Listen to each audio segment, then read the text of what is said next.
আসসালামু আলাইকুম ভিউয়ার্স, আশা করছি সবাই ভালো আছেন।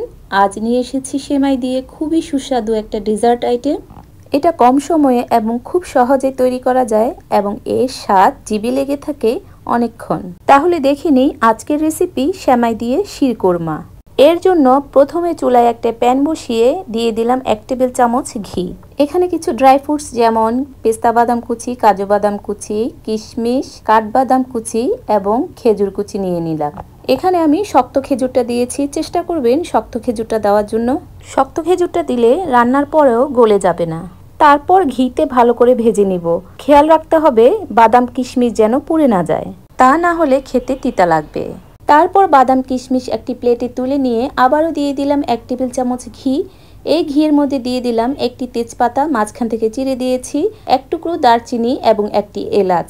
ঘিয়ের মধ্যে গরম মশলাগুলো 30 থেকে 40 সেকেন্ড কুক করে দিয়ে দিলাম এখানে হাফ কাপ সেমাই। এখানে ভার্মিচিলি সেমাই দিয়েছি। এই রেসিপিতে ভার্মিচিলি সেমাইটাই বেশি ব্যবহার করা হয়। তারপর সেমাইগুলোকে 2 থেকে 3 মিনিট চুলার আগুনটা মিডিয়াম লোতে রেখে ভেজে নিব।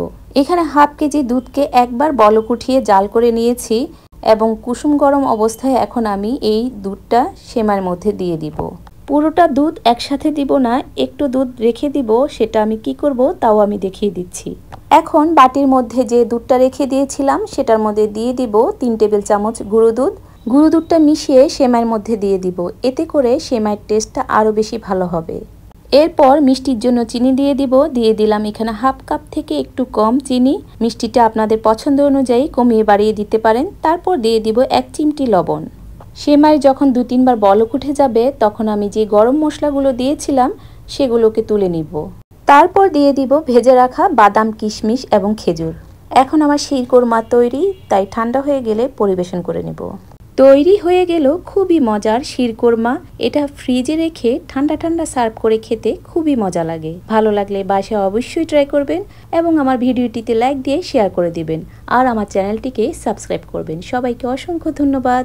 আল্লাহ হাফেজ।